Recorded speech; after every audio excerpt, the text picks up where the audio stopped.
자, 우리가 오늘 마태복음 24장 말씀 함께 살펴보려고 합니다. 24장 내용은 쭉 한번 읽으면서 다 느끼셨겠지만 마지막 때와 관련된 내용입니다. 사실은 본문이 지금 14절까지 읽었는데 15절부터 그 이후에 30몇 절까지 다 또 종말과 관련된 내용이 있습니다. 그래서 처음에는 30절 중반까지 다 한 주에 해야 되나 고민을 하다가 두 주로 나눠서 해야 되겠다. 뭐 급한 일이 있는 것도 아니니까 천천히 조금 더 생각하고 다른 부분을 좀 더 생각하고 이렇게 살펴보려고 생각하고 있습니다. 일단 예수님께서 예루살렘에 들어가셔서 설교하셨던 내용들을 잘 살펴보면 크게 예수님이 세 가지 내용을 설교를 하셨습니다. 첫 번째 내용은 예수님은 누구신가 이와 관련된 내용이고요. 두 번째 내용은 무엇이 주님의 것이고 주님께 어떻게 드려야 되는가, 하나님을 어떻게 섬겨야 하는가, 이 내용이 두 번째 내용이고요. 마지막 세 번째가 부활과 관련된 내용입니다. 이 세상과 부활 이후에 누리게 되는 영원한 삶에 대해서 이제 예수님이 말씀을 하셨습니다. 이 세 가지 내용을 한 번만 말씀하신 게 아니라 두 번 반복해서 말씀을 하셨어요. 그래서 처음에 1, 2, 3 질문 대답이 나오고 다시 1, 2, 3 질문 대답이 나옵니다. 지금 읽은 이 24장 내용은 맨 뒤에 있는 세 번째 질문과 대답에 해당하는 내용입니다. 그래서 앞부분에 나왔던 부활과 관련된 질문과 대답이 있었어요. 사두개인들이 과연 천국이 있느냐, 부활이 있느냐, 영생이 있느냐, 그런 것들은 없다. 그래서 이 땅에서 모든 것들을 누려야 하고 이 땅에서 하나님 뜻이 다 이루어져야 된다. 이렇게 주장했던, 그래서 질문했던 내용들이 있었는데 그와 맞닿아 있는 그런 내용입니다. 우리가 오늘은 24장 14절까지만 읽었지만 이 뒤에 15절부터 그 뒤의 내용에서 계속해서 종말과 관련된 내용들이 쭉 나옵니다. 그러니까 사실 제일 중요한 부분은 오늘 보게 되는 1절, 2절인데요. 이 1절, 2절이 전체 주제를 제시하는 역할을 하고요. 그 이후에 종말과 관련해서 예수님이 첫 번째는 이런 내용, 두 번째는 이런 내용, 세 번째는 이런 내용. 그래서 4-5가지 내용을 종말과 관련해 말씀하십니다. 그 중에 우리가 읽은 이 14절까지는 첫 번째에 해당하는 내용입니다. 이렇게 쭉 장구하게 설명을 했으니까 기본적인 내용을 염두에 두시고 이제 본문 내용을 보도록 하겠습니다. 먼저 1절, 2절인데요. 1절, 2절에 보면 앞분과 똑같습니다. 예수님을 향해서 질문을 하고 주님이 대답하시는 내용이 나와요. 11절에 보면 이렇게 시작하죠. 예수님께서 성전에서 나와서 가실 때에 제자들이 성전 건물들을 가리켜 보이려고 나아오니, 그러니까 이번에는 제자들이 등장을 해요. 제자들이 성전 건물을 가리켜 보이려고 예수님 앞에 찾아 나온 겁니다. 그러니까 이걸 보면 그래도 성전을 보았으니까 좀 긍정적이다 볼 수도 있을 것 같고, 근데 그나마 그 성전 중에서도 눈에 보이는 돌로 지은 건물들을 바라보고 있으니까 이건 좀 부정적이다 이렇게 볼 수도 있을 것 같아요. 그래서 예수님께서 이들에게 이제 대답을 하시는데, 사실 저도 한번 생각을 해봤습니다. 여러분들은 어떤가 모르겠는데 저 같은 경우에는 아무래도 목회자다 보니까 더 그럴 수도 있는 것 같아요. 길거리를 가다가 교회가 보이면 조금 더 정이 가고 조금 더 쳐다보게 됩니다.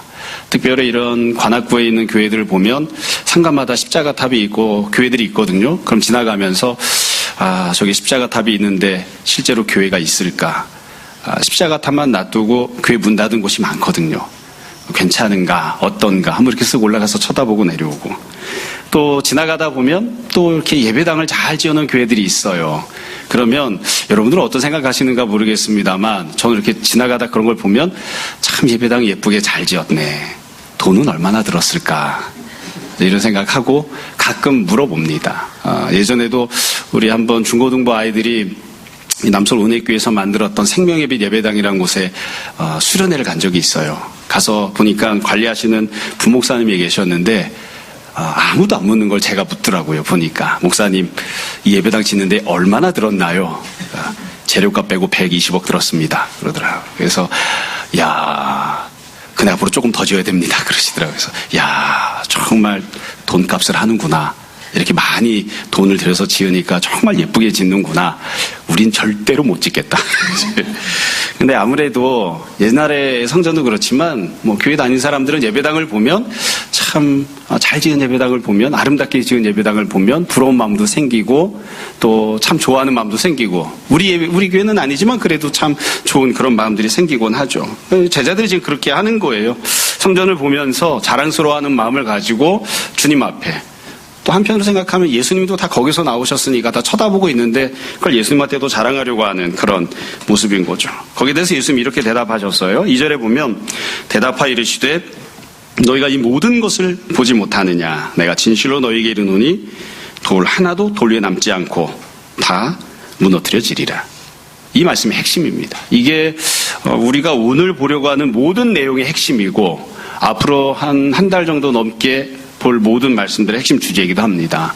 네가 눈으로 보고 있는 모든 것, 네가 봤을 때 굉장히 대단해 보이는 것, 자랑스러워하는 것, 부러워하는 것, 야 나도 저랬으면 저건 영원할 것 같은데, 괜찮을 것 같은데, 저걸 의지하고 저기에 소망을 두고 살면 괜찮을 것 같은데, 그러나 하나님께서 그 모든 것들을 무너뜨리실 것이다. 하나님께서 심판하실 것이고 하나도 남지 않도록, 돌 위에 돌 하나도 남지 않도록 그렇게 하실 것이다.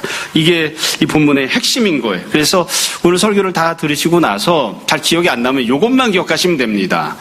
하나님께서 심판하시고 반드시 다 망하게 하실 것이다. 하나님께서 다 무너지게 하신다. 이게 이제 내용인 거죠. 여기 보면 우리 본문에서는 다 무너뜨려지리라 수동태로 되어 있죠. 수동태니까 뒤집어 말하면 누군가가 이렇게 만드는 거잖아요. 하나님이 이렇게 하십니다. 또 이 본문을 보면 현재형이 아니고 미래형이거든요. 지금은 안 망합니다. 지금은 괜찮습니다. 지금은 멀쩡할 것 같아요. 그러나 미래에 반드시 망할 것이다. 반드시 심판받을 것이다. 또 보면 돌 하나도 돌 위에 남지 않고 이렇게 돼 있죠. 그냥 간신히 명맥이라도 유지하는 것이 아니라 하나도 남지 않고 흔적도 남지 않고 머리끝에서 발끝까지 철저하게 다 심판받고 모조리 다 망할 것이다. 이렇게 하나님이 예수님께서 말씀을 하시는 거죠. 이게 지금 제자들과 예수님 사이의 대화입니다. 여러분 이 본문을 보면 우리가 이렇게 딱 내용을 보면서 다 느끼시겠지만 핀트가 다르죠. 핀트가 다릅니다. 제자들이 생각하는 것과 예수님이 보시는 관점이 너무너무 다릅니다. 이게 지금 이 24장만 그런 게 아니고요. 앞에 나왔던 모든 질문과 대답이 똑같았습니다. 예수님이 누구신가에 대한 질문을 할 때도 사람들이 생각하고 있는 관심과 예수님의 대답이 너무 달랐습니다. 사람들은 다윗의 자손이 언제 오는가? 다윗의 자손이 메시아인데 항상 그 생각을 합니다. 그래서 다윗의 혈통을 찾고 있어요. 잘못된 생각을 하는 거죠. 무지한, 착각하고 있는, 오해하고 있는 그런 생각을 가지고 주님께 질문을 해요. 그럼 예수님은 전혀 다른 대답을 하신다고요. 그러니까 사람들의 생각과 예수님의 생각이 너무너무 근본적으로 다른, 그게 첫 번째 내용이었고요. 두 번째도 마찬가지예요. 두 번째 내용도 마찬가지여서 사람들이 던지는 질문과 예수님의 대답이 판이하게 달랐습니다. 지금도 마찬가지여서 사람들이 생각하는 것, 제자들이 생각하는 것과 예수님의 대답이 너무 다릅니다. 그래서 우리가 이 본문을 읽으면서 제일 처음으로 생각해야 되는 것, 그리고 어찌 보면 가장 깊이 묵상해야 되는 건 뭐냐면 왜 이런 틀려먹은 생각을 하게 되었을까? 왜 이렇게 하나님 앞에 합당하지 않은 잘못된 어리석은 관심, 어리석은 관점을 가지고 상황을, 사물을, 현실을, 이 땅을 보고 있게 된 것일까? 똑바로 던지는 질문은 뭘까? 하나님께서 하시려고 하는 말씀은 뭘까? 예수님이 주시라고 하는 말씀에 합당하게 던지는 질문은 어떤 것일까? 그러니까 질문을 바꿔야 돼요, 지금. 질문을 바꿔야 됩니다. 예수님이 뒷부분에, 오늘은 지금 이제 뒤에 가서 다른 얘기를 하시겠지만, 그러나 뒷부분에 가셔서 예수님이 종말과 관련해서 말씀하시는 내용들이 나오는데 그 내용들은 다 제자들이 던졌던 질문과는 아무 상관이 없는 말씀들이세요. 그러니까 예수님의 말씀에 걸맞는 질문을 던졌어야 되는 거예요. 자, 그래서 우리가 오픈북이에요. 한번 생각을 해보자고요. 제자들이 여기 지은 이 건물들이 얼마나 괜찮습니까? 얼마나 대단합니까? 이렇게 질문을 했는데 이것 말고 싹 지워버리고 기회를 다시 준다면, 우리가 그 자리에 있는 제자들이라고 한다면 어떤 질문을 던졌어야 할까? 어떻게 예수님께 여쭤보았어야 했을까? 한번 여러분 생각해 보시기 바랍니다. 어떤 질문을 던졌어야 될까요? 어떤 질문을? 우리가 다 아는 대로 이제 예루살렘 성전 다 무너집니다. 하다못해 주님, 이 성전이 무너지면 우리 어디서 예배드리나요? 천국에도 성전이 있습니까? 어떤 성전이 온전한 성전인가요? 성전에서 어떤 은혜를 누려야 됩니까? 하다못해 그렇게라도 물어봐야 되는데 이 제자들이 온전한 질문을 하지 않는 거예요. 뒷부분에 가서도 부수적으로 더 말씀을 드리겠습니다만 종종 엄마 아빠들이 자녀를 위해서 기도할 때 그렇게 기도하죠. 어떻게 해야 내 자녀가 더 건강할까요? 어떻게 해야 내 자녀가 조금 더 돈을 벌까요? 어떻게 해야 내 자녀가 더 잘 살까요? 그렇게 예수님께 질문을 던집니다. 근데 예수님은 거기에 대해서 대답을 잘 안 하세요. 질문이 틀린 거예요. 근본적인 시선을 어떻게 해야 내 자녀가, 내 남편이, 내가 더 주님을 사랑하며 살 수 있습니까? 어떻게 해야 심판받게 될 이 땅에서 우리가 하나님 나라를 누리며 살 수 있습니까? 다 죄악이 가득한 이 세상에서 우리가 제자답게 살려면 어떻게 해야 됩니까? 질문을 바꿔야 돼요. 근데 질문을 바꾸지 않고 내가 갖고 있는 잘못된 시선, 잘못된 관점 가지고 계속 질문을 하니까 주님이 대답을 주셔도 대답이 들리지도 않고 그 대답이 마음에 들지 않는 거예요. 그리고 자기가 던지는 질문에 대해서 가장 합리적이고 가장 효과적인 대답을 나름대로 찾는 거죠. 제자들이 결국 그런 양상을 보입니다. 그러니까 예수님께서 한마디로 그냥 탁 쳐내버리시잖아요. 니네가 좋다고 생각하는 거, 니네가 오래 갈 거라고 생각하는 거, 너희가 자랑스러워하는 거, 너희를 지켜줄 거라고 생각하는 거, 하나님이 다 심판하시고 무너뜨리실 것이다. 거기에 관심 갖지 마라. 그거 의지하지 마라. 다른 것을 하나님이 너를 위해 준비해 두셨어. 이게 지금 예수님이 하시는 말씀입니다. 자, 그럼 그 뒤에 이제 오늘 본격적인 본문이 들어가는 거예요. 3절부터 보면 제자들이 이 말씀을 듣고 나서 따로 모여서 예수님께 다시 한 번 더 질문을 던집니다. 3절에 보면 예수님께서 감람산 위에 앉으셨을 때에 제자들이 조용히 와서 여쭙는 거죠. 이르되 우리에게 이르소서 어느 때에 이런 일이 있겠사오며 또 주의 임하심과 세상 끝에는 무슨 징조가 있사오리까? 이번에 두 가지를 물어봤어요. 예수님 이 세상이 심판을 받고 예루살렘 성전이 망한다는데 이 제자들 생각에서는 예루살렘 성전이 무너지면 그건 곧 세상이 망하는 거거든요. 그러니까 언제 어떤 징조가 있겠습니까? 두 가지를 물어본 거예요. 시점과 상황에 대해서 질문을 했습니다. 언제 이런 일이 있습니까? 또 이런 일이 있을 때는 어떤 징조, 어떤 상황이 되겠습니까? 이렇게 두 가지를 이렇게 예수님께 또 여쭤보았습니다. 그러니까 여기에 대해서는 예수님께서 대답을 하세요. 말씀을 주시는데 문제는 이것만 말씀하시는 게 아니라 다른 부분들을 더 말씀하신다는 거죠. 다른 부분들을 말씀하시는 게 뒤에 더 많이 나올 거예요. 그래서 예수님께서 제자들이 물어본 것에 대해서 피하지 않고 말씀은 주셨지만 그게 주님이 정말 말씀하시려고 했던 핵심 내용은 아닙니다. 여튼 제자들이 갖고 있던 관심과 예수님이 말씀하시는 때와 상황에 대한 관심이 조금 달라요. 자, 이렇게 질문을 받고 난 뒤에 예수님이 이렇게 대답을 하셨어요.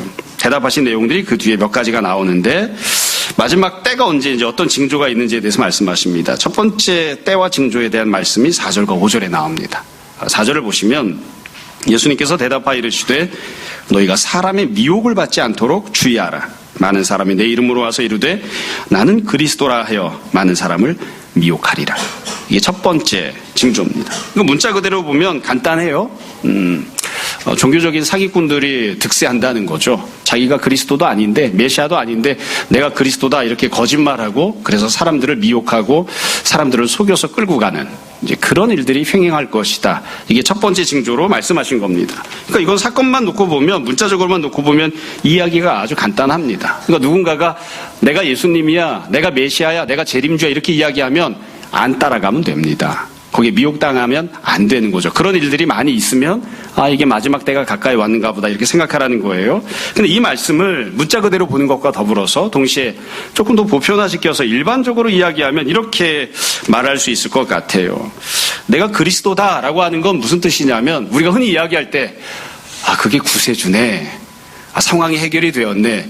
그것 하나만 있으면 문제가 해결될 것처럼 보이는 그렇게 주장하는 것들이 이제 세상에 판을 치는 거예요. 사람들의 마음을 얻고자, 사람들의 마음을 미혹하고자. 사람들이 돈을 원하면, 더 사람들이 학식을 원하면, 사람들이 권력을 원하면 그게 강하면 자꾸 미혹에 넘어가죠. 그래서 사실은 그게 문제를 해결해 주는 것도 아닌데 이것만 갖고 있으면 그것이 너의 문제를 해결해 줘. 예수님이나 마찬가지야. 그게 그리스도나 마찬가지야. 그게 구세주야. 돈이 있으면, 돈을 조금 더 벌면, 조금 더 좋은 대학을 가면, 조금 더 큰 기업에 취업을 하면 그게 너를 구원해 줄 거야 라고 주장하는 사람들이 생기고요. 그렇게 가르치고요. 그리고 거기에 마음이 흔들리는 겁니다. 거기에 마음이 미혹되는 거예요. 그런 상황이 오면, 그런 시대가 오면 이게 종말이 가까이 왔구나. 끝이 가까이 왔구나. 심판의 때가 가까이 왔구나. 그렇게 생각하라고 하는 거예요.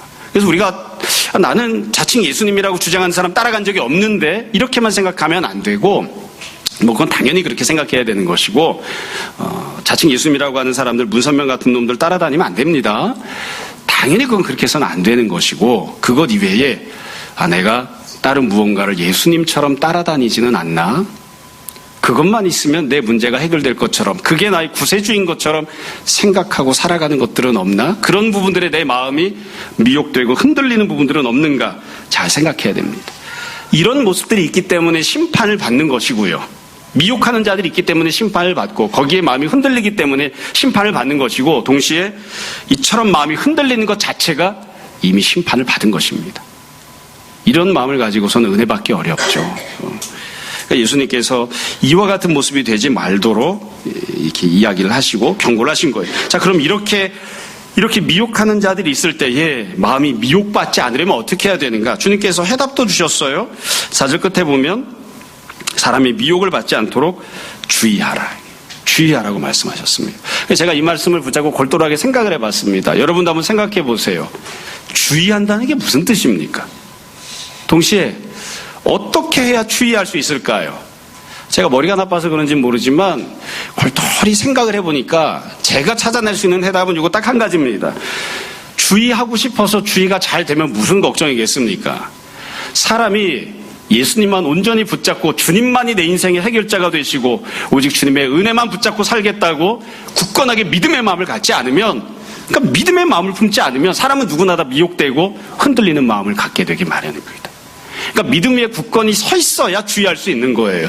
주의를 한다고 하는 것은 다른 어떤 학식들이 많다든지 경험이 많다든지 마음을 새롭게 하는 이런 뜻이 아니고 믿음 위에 든든하게 서 있으라는 뜻입니다. 오직 예수님만 바라보는 사람, 오직 주님만이 내 문제의 해결이 되신다고 하는 굳건한 믿음을 가지고 다른 것들 때문에 자꾸 마음 흔들리지 마라. 예수님 자리에 다른 것들을 세워두지 마라. 믿음을 가져야 주의할 수 있는 거예요. 이게 지금 예수님이 첫 번째로 하신 말씀입니다.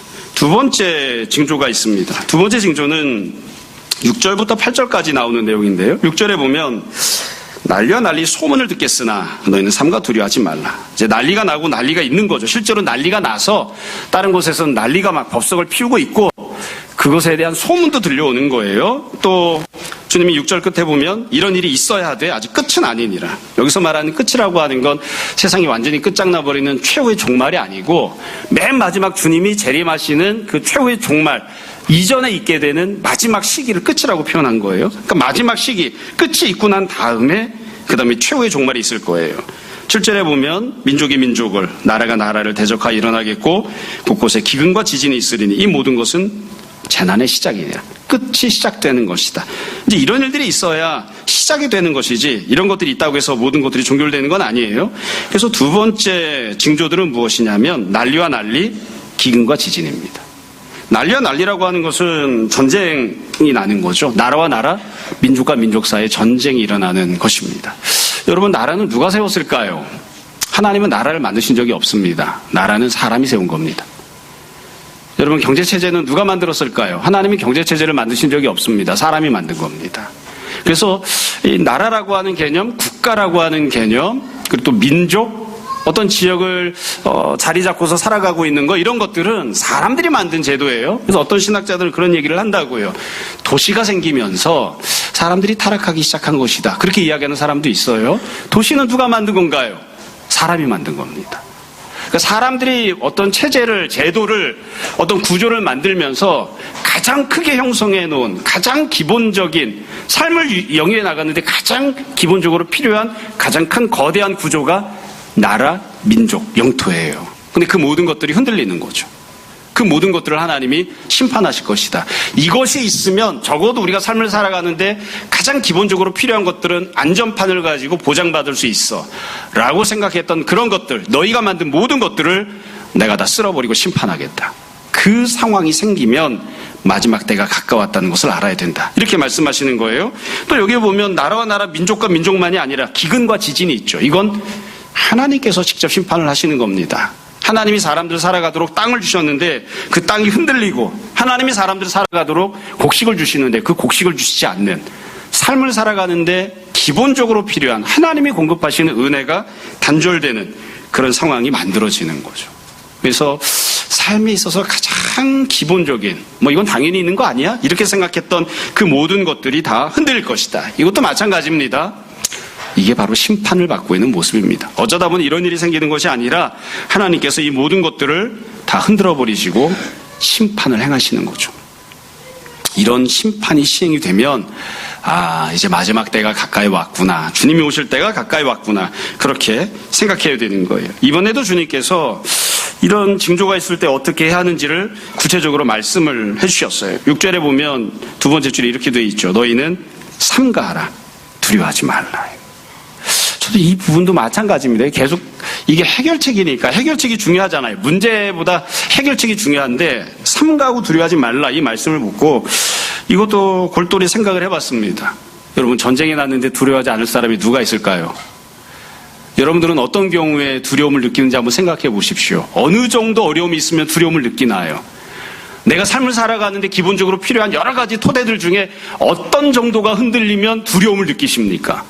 전쟁이 나고 나라가 사라지고 민족이 사라지는 그런 지경이 되는데 어떻게 삼가하고 어떻게 두려워하지 않을 수가 있습니까? 그 제정신이 아닌 거죠. 사실 다 받으셨겠지만 새벽에 한번 지진 났다고 그냥 문자만 와도 자다가 벌떡 일어나는, 신문에 보니까 벌떡 일어나시다가 할아버지 한 분은 침대에서 떨어지셔서 병원에 가셨다고 그러던데, 그게 사람입니다. 문자만 받아도 두려운 마음이 생기는 게 사람인데 이렇게 온통 전쟁 소리가 들리면 어떻게 두렵지 않겠어요? 정말 두려운 게 정상인 거죠, 사실은. 이것도 그래서 마찬가지예요. 내가 내 마음을 이 상태에서 이런 마음을 품어봐야지 저런 마음을 품어봐야지 그렇게 해서 두려움을 안 갖게 되는 것이 아니라 똑같습니다. 주의하는 것과 똑같아요. 단단하게 믿음 위에 서 있어야 두려워하지 않을 수 있는 겁니다. 그러니까 마지막 날에 여러 가지 하나님의 심판을 시행하실 때 여러 가지 징조들이 있을 때에 믿음을 붙들고 살아야, 그래야 심판받는 세상 속에서도 두렵지 않고 사는 것이지, 그렇지 않고는 도무지 두려워하지 않을 방법이 없습니다. 돈이 많다고 두려움에 안 빠질까요? 건강하다고 두려움에 안 빠질까요? 전쟁하고 있는데 돈이 무슨 소용이고 건강이 무슨 소용입니까? 지금 당장 죽게 생겼는데. 믿음을 갖고 있어야, 단단한 믿음 위에 서 있어야 마지막 날 하나님이 심판하시는 것을 시작하실 때에 두려워하지 않고 든든하게 평안함 가운데 서 있을 수 있습니다. 그러니까 믿음의 마음을 가져야 되는 것이죠. 세 번째 징조가 9절부터 13절까지 나옵니다. 이 9절부터 13절은 사람들 사이의 관계와 관련된 내용들이에요. 9절에 보면 그때 사람들이 너희를 환난에 넘겨주겠으며 너희를 죽이리니 너희가 내 이름 때문에 모든 민족에게 미움을 받으리라. 9절은 교회가 불신자들에게 핍박받는 내용을 이야기합니다. 그러니까 교회와 성도와 불신자 사이의 관계예요. 사람들이 교회와 성도들을 못 살게 굴 거예요. 핍박을 할 겁니다. 10절은 그때 많은 사람이 실족하게 돼요. 서로 잡아주고 서로 미워하겠다. 이건 불신자와 불신자 사이의 관계입니다. 그럼 세상은 온전하냐? 세상은 서로 미워하고 잡아주기는 그런 지경이 될 것이다. 그러니까 교회와 성도만 잡아주기는 게 아니고 자기들끼리도 잡아주기는 그런 세상이 될 거예요. 11절에 보시면 거짓 선자가 많이 일어나 많은 사람을 미혹하겠으며 불법이 성함으로 많은 사람의 사랑이 식어지리라. 이건 교회 안에서의 관계입니다. 교회 안에 거짓 선자들이 자꾸 들어와요. 악한 가르침이 자꾸만 들어와요. 세상적인 그런 잘못된 주장, 가치관들이 자꾸 교회 안에 들어와요. 그래서 그 거짓 선자들이 교회 안에 있는 많은 성도들을 미혹할 겁니다. 그래서 교회에 모여 있으면, 말씀을 들으면, 예배를 드리면 하나님 말씀을 들어야 되는데 그게 아니라 모여서 예배 듣고 성도끼리 교제할 때에 세상적인 가르침을 서로 주고받는, 세상적인 고면을 자꾸 서로 주고받는 그런 일들이 교회 안에서 생길 거라고요. 그게 말세의 모습입니다. 그래서 12절에 보면 불법이 성함으로 많은 사람의 사랑이 식어지리라. 성도들 사이에 서로 사랑하지 않고 서로 사랑이 식는 모습이 생길 거예요. 그래서 9절부터 12절까지를 보면 간단합니다. 사람들 사이의 관계들이 나오는데 세상이 교회를 향하여 어떻게 할 것인지, 세상은 세상을 향하여 어떻게 할 것인지, 교회와 성도들은 서로 어떻게 할 것인지를 쭉 설명을 합니다. 이게 엉망진창인 거죠. 쉽게 이야기하면 믿을 놈 한 놈도 없고 의지할 수 있는 사람 한 사람도 없고 나를 사랑하거나 나를 도와주거나 진정으로 나를 생각해주는 사람은 아무도 없는 그런 지경이 되는 거죠. 이게 심판받는 이유이고 동시에 이것 자체가 심판이 임한 것입니다. 하나님이 심판하셨기 때문에 이런 지경이 되는 거예요. 그럼 이와 같은 모습에서는 도대체 어떻게 해야 되는가? 예수님께서 이번에도 해결책을 말씀하셨어요. 13절 이렇게 말씀하십니다. 그러나 끝까지 견디는 자 구원을 얻을 것이다. 여러분, 끝까지 견딘다는 게 무슨 뜻일까요? 끝까지 견딘다는 거. 그냥 9절부터 나온 내용 그대로 보시면 됩니다. 내가 교회와 성도인데 세상으로부터 환난을 당하잖아요. 그래도 버티는 겁니다. 세상 사람들이 서로 미워하잖아요. 그래도 버티는 겁니다. 교회 안에 거짓 가르침이 들어오고 사랑이 식었잖아요. 그래도 나는 교회 안에서 진리를 붙잡고 옆에 있는 다른 성도를 사랑하는 겁니다. 그게 끝까지 견디는 거예요. 뭐 끝까지 견딘다는 게 이렇게 철봉 매달려가지고 안 떨어지려고 버티는 그런 게 아니라 교회 안에서조차 세상적인 가르침들이 판을 치고 교회 안에서조차 사랑이 식었을 때에 나는 오직 말씀만 붙잡고 믿음으로 살아가는, 나는 어떻게 해서든 손해가 되고 힘들고 어려워도 옆에 있는 사람들을, 성도들을 돕고 사랑하고 섬기는 그런 모습을 갖고 있는 것이 끝까지 견디는 것이죠. 이것도 마찬가지입니다. 어떻게 해야 끝까지 견딜 수 있을까요? 악으로 깡으로 버티는 게 아니라 주님이 주시는 은혜의 마음을 받아서 믿음으로 이렇게 하는 겁니다. 굳건한 믿음을 갖고 있어야 이와 같이 할 수 있는 것이죠. 맨 마지막에 예수님께서 14절 마지막 네 번째 징조에 대해서 말씀을 하셨습니다. 이 부분만 긍정적이죠. 이렇게 말씀하셨어요. 이 천국 복음이 모든 민족에게 증언되기 위하여 온 세상에 전파되리니 그제야 끝이 오리라. 천국 복음이 온 세상에 전파된다, 이렇게 말씀하셨어요. 요 내용만 긍정적이에요. 요 내용만. 여지껏 나왔던 징조들을 잘 보시면 다 안 좋은 것들 뿐이잖아요. 그렇죠? 참 자기가 자칭 그리스도라고 주장하는 사람들이 있고요. 난리와 난리 소문이 있고요. 또 사람들이 서로 미워할 것입니다. 그런데 그 과정 속에서도 하나님의 말씀은 전파가 될 것이고 또 천국 복음이 모든 민족에게 증언이 될 것이다, 이렇게 말씀하셨습니다. 이 내용을 보면서 그런 생각이 들었습니다. 여러분들도 아마 비슷할 것 같아요. 인간적으로 생각하면, 좀 솔직하게 이야기를 하자면 꼭 천국 복음이 이런 상황에서 온 세상에 전파가 되어야 되나 싶기는 합니다. 자칭 그리스도라고 주장하는 사람들이 없었으면 좋겠어요. 난리와 난리 없었으면 좋겠어요. 사람들이 미워하지 않았으면 좋겠어요. 그래서 모든 것들이 다 좋으면서 복음도 증거가 되고 예수님 믿는 사람도 생기면 좋겠는데 참 불행하게도 현실은 안 그렇습니다. 그래서 어쩌면 천국 복음이 증거가 되고 예수님 믿는 사람들이 생겨나는 것이 더 빛이 나는 것인지도 몰라요. 자칭 그리스도라고 주장하고 이것만 붙잡고 있으면 망하지 않을 것이라 자칭 구세주로 생각하고 있는 그런 것들이 판을 치고 있고, 그런 것들을 따라가는 사람들이 수없이 많아도 그 과정 속에서도 예수님만 붙잡고 사는 사람이 있을 겁니다. 난리와 난리 소문이 있고 기근과 지진이 있어서 모든 사람들이 두려움에 벌벌 떨어도 그 가운데에서도 두려워하지 않고 주님만 붙잡고 사는 사람도 분명히 있을 겁니다. 우리가 생각할 때는 이미 끝났네, 망했네, 누가 이런 상황 속에서 믿음 가지고 살겠어, 그렇게 생각해도 천만에 너랑 네 옆에 있는 네가 알고 있는 사람들은 다 그렇게 살아도 하나님께서 구원하시길 원하신, 하나님이 예정하신, 작정하신 다른 사람들이 있어서 그들은 반드시 구원을 받을 것이고 천국 복음을 듣고 믿음으로 살 것이다. 그렇게 지금 예수님이 말씀하시는 거예요. 그러니까 기왕이면 상황도 다 좋고 복음을 듣고 믿음을 갖는 사람도 생기면 좋은데, 여지껏 우리가 살아왔던 삶의 현실을 놓고 보면, 교회 역사를 놓고 보면 그렇지 않았던 때가 참 많습니다. 이렇게 상황이 힘들고 어려운데 말세의 징조들이 나타나는데 그 힘들고 어려운 과정 속에서 복음 듣고 구원받고 참 은혜의 꽃을 피우는 사람들이 있습니다. 참 이렇게 안 하셨으면 좋겠는데 참 묘하게 하나님이 이렇게 역사하시는 때가 참 많은 것 같아요. 믿음은 고난 가운데서 빛을 발합니다. 그 사람이 믿음이 있는지 없는지는 어려운 일을 당해봐야 알아요. 손해볼 일을 만나봐야 그 사람이 믿음을 선택하는지 세상적인 것을 선택하는지 알 수 있습니다.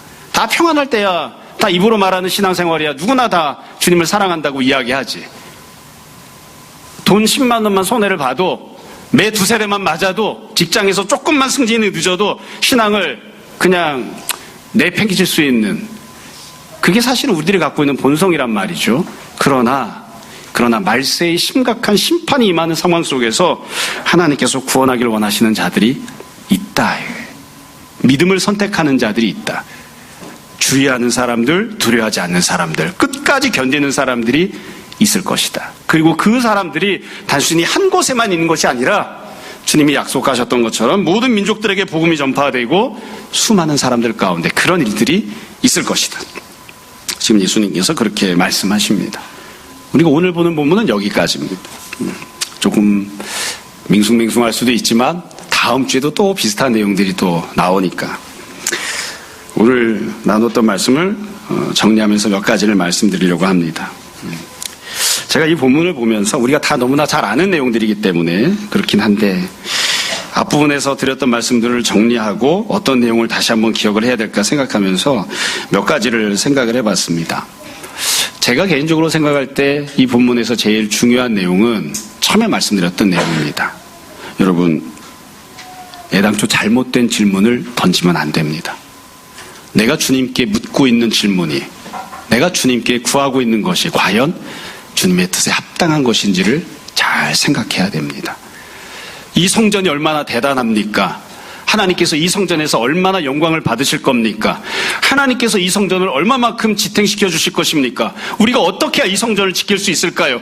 이스라엘은 언제 독립합니까? 이따위 질문들을 던지면 절대로 하나님 말씀을 들을 수 없습니다. 하나님 뜻을 찾을 수 없습니다.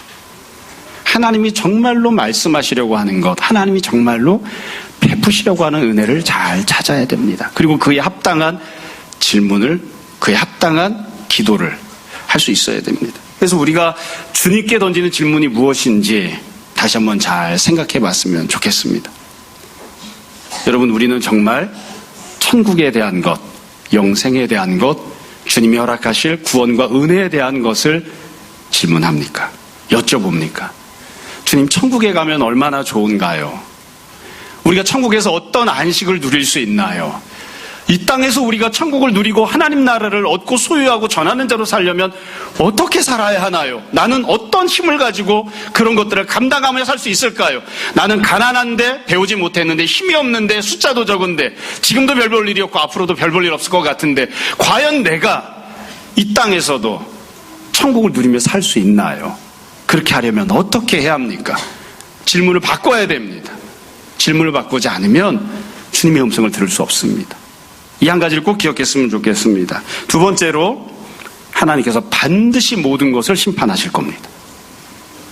여러분들도 다 그렇게 생각하시겠지만 저도 그렇게 문자 그대로 믿습니다. 돌 하나 위에 돌 하나도 얹어지지 않은 채로 하나님께서 허락하시고 세우셨던 성전조차도 다 허물어질 것이기 때문에 사람들이 가치 있다고 생각하고 만들어 놓았던 모든 것들은 다 허물어지고 심판을 받을 것입니다. 그래서 늘 말씀드리잖아요. 우리가 늘 기억하려고 노력하는 거잖아요. 천국을 희생하고 포기해 가면서까지 이 땅에서 뭔가를 더 얻으려 하지 마라. 하나님이 베푸시는 은혜를 희생해 가면서까지 이 땅에서 돈을 조금 더 벌려고 하지 마라. 하나님 말씀을 붙잡고 의지하고 성령님의 인도하심을 받고 살아가는 것을 조금 뒤로 제껴 놓으면서까지 조금 더 좋은 학교를 가려고 하지 마라. 우리가 영원한 것을 포기하고 반드시 심판받게 될 이 땅의 것을 조금 더 얻겠다고 추구하면 그것보다 어리석은 사람이 없습니다. 물론 이 땅에 있는 모든 것들이 지금 당장 사라지지 않아요. 이 땅에 있는 것들을 주님께서 사용하셔서 은혜를 베푸십니다. 그러나 이 땅에 있는 것들은 그 나름대로의 제한된 가치와 효용성만 갖고 있을 뿐입니다. 그 이상의 가치를 두거나 그 이상을 이 땅에 있는 것들에 의지해서는 안 됩니다. 무엇이 영원한 것이고 무엇이 유한한 것인지, 무엇이 하나님이 진정으로 주시려고 하는 것이고 무엇이 수단과 방법에 불과한 것인지를 늘 생각해야 됩니다. 제가 가끔 아이들한테 그런 얘기 하거든요. 사춘기가 된 아이들에게 꼭 기억해야 할 것이 두 가지가 있다. 첫 번째, 너는 제정신이 아니다. 너는 지금 비정상이다. 너는 그걸 인정하고 싶지 않겠지만 네가 갖고 있는 생각, 판단 매우 비정상이다. 하나님 앞에 합당하지 않아. 그러므로 네가 어떤 생각을 하건 그 생각에 대해서 이게 정말 하나님 뜻 합당한가 처음부터 다시 한번 잘 생각해 봐야 된다. 잘 모르겠으면 옆에 있는 사람한테 물어봐라. 정상인 사람, 엄마한테 물어봐라. 우리 엄마도 비정상 같은데요. 그러면 다른 사람한테 물어봐라. 이게 첫 번째 기억해야 될 내용입니다. 두 번째, 사춘기 된 아이들한테 꼭 하는 얘기가 있습니다. 무엇을 선택하건 네가 원하는 대로 행동할 때에 복구 불가능한 선택은 하지 마라. 너는 그게 옳다고 생각해서 하지만 그러나 복구가 불가능한 거 선택해놓고 가면 나중엔 어떻게 할 방법이 없다. 아무리 하고 싶은 걸 하고 싶어도 복구가 가능한 범위 내에서만 뭔가를 행동을 해라. 애가 가출을 해버렸어요. 집에 돌아오면 됩니다. 그렇지만 가출까지 했는데 심각해지잖아요. 그건 집에 앉아서 게임하는 거랑은 다르거든요. 가출한 것까지는 괜찮은데 자퇴서를 써버렸어요. 그럼 이걸 어떻게 해야 되나. 복구 불가능한 선택은 하지 말아요. 이 세상에 있는 것들은 다 결국 심판받을 겁니다. 그것이 갖고 있는, 이 땅의 삶이 갖고 있는 제한된 가치와 효용성이 어떤 것인지 그 정도만 인식하면 됩니다. 그 이상의 가치를 부여해서는 안 됩니다. 마지막으로 개인적으로 생각할 때 이 말씀을 읽고 적용하면서 그런 생각을 해봤습니다. 이 세상이 언제 종말이 오는지 물어봤잖아요. 세상에 종말이 올 때 징조가 무엇인지 물어봤잖아요. 이것도 참 말도 안 되는 질문이라고 말씀을 드렸지만 제가 스스로 한번 생각해 봤습니다. 나는 언제 세상이 망하는 것 같은 느낌을 가질까? 여러분은 언제 세상이 망하는 것 같은 느낌을 가지십니까? 애가 가출했을 때? 투자했던 주식이 다 쫄딱 망해서 깡통이 됐을 때? 여러분은 언제 세상이 다 쫄딱 망한 것 같은 그런 느낌을 갖습니까? 내가 생각할 때 세상이 다 망한 것 같아 라고 느끼는 건 사실 우리는 전쟁이 났을 때도 아니고 기근이 찾아왔을 때도 아니고 그리스도라고 스스로 주장하는 사람들이 판을 치고 있을 때도 아닙니다. 교회 안에서 거짓 가르침을 가르치는 사람이 판을 치거나 교회 안에 사랑이 식었을 때에도 우리는 세상이 망하는 것 같아 그런 느낌을 갖지 않아요. 여러분들은 언제 세상이 망하는 것 같은 느낌을 갖습니까? 그리고 잘 한번 생각해 보세요. 내가 그런 느낌을 가질 때가 과연 예수님의 말씀에 합당한 느낌을 갖는 경우인지 아닌지. 사실은 세상이 종말이 찾아오지도 않았음에도 불구하고 혹은 예수님이 말씀하신 종말의 징조들이 아님에도 불구하고 우리는 무지무지 두려워합니다. 무지무지 힘들어합니다. 그리고 마음이 거기에 흔들려서 미혹된 모습으로 그냥 잘못된 걸 쫓아갈 때가 얼마나 많은지 몰라요. 우리가 세상이 완전히 망했다고 느끼는 때가 언제입니까? 내 남편이, 나 자신이, 내 자녀가 거짓말을 해서라도 돈을 벌겠다고 생각하면 세상이 쫄딱 망한 것 같은 느낌을 갖나요? 그런 마음 안 가질 거예요. 그런 느낌이 안 들죠. 언제 세상이 망한 것 같은 느낌이 드는가? 내가 정말로 내 개인적으로 종말이 찾아온 것 같은 느낌이 들 때가 언제인가? 주님이 경고하셨던 그런 것들을 내가 정말 무겁게 여기고 무섭게 생각하는가? 믿음으로 살아야 되겠다는 생각을 과연 하는가? 고작이라고 이야기하면 조금 너무 죄송한 것 같아요. 돈이 조금 없어지면, 건강을 조금 잃으면, 내 자녀가 내가 원하는 대로 조금 살아주지 않으면 세상이 망한 것 같은 느낌을 갖곤 하죠. 세상이 망한 것 같은 느낌을. 우리가 정말로 무엇을 하나님의 심판으로 여기는지를 다시 한번 잘 생각하고 돌이켜봤으면 좋겠습니다. 다 잊어버리셔도 됩니다. 말세가 될수록 주님이 다시 오실 날이 가까이 올수록 우리 믿음으로 살아야 됩니다.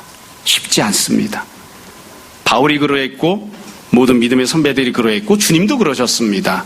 환난을 당하고 어려움을 당하고 손해를 봐야 하고 그럴 때에 더욱더 믿음을 붙잡고 주님을 바라보고 천국과 영생에 소망을 두었습니다. 늘 믿음으로 살아가는 우리 모두. 그래서 결국 주님을 만났을 때 주님 제가 정말 이 천국의 마음을 두고 천국에 관하여 묻고 싶었습니다. 그렇게 대답할 수 있는 우리 모두가 되었으면 좋겠습니다. 오늘 하루 살아가는 동안 또 12월을 살아가시는 동안 믿음으로 승리하는 우리 모두가 되기를 주님 이름으로 축원합니다. 잠시 기도하겠습니다. 오늘 말씀을 정돈해 보십시오. 이 시간 우리 잠시 회개와 결단의 기도합시다. 기도하겠습니다.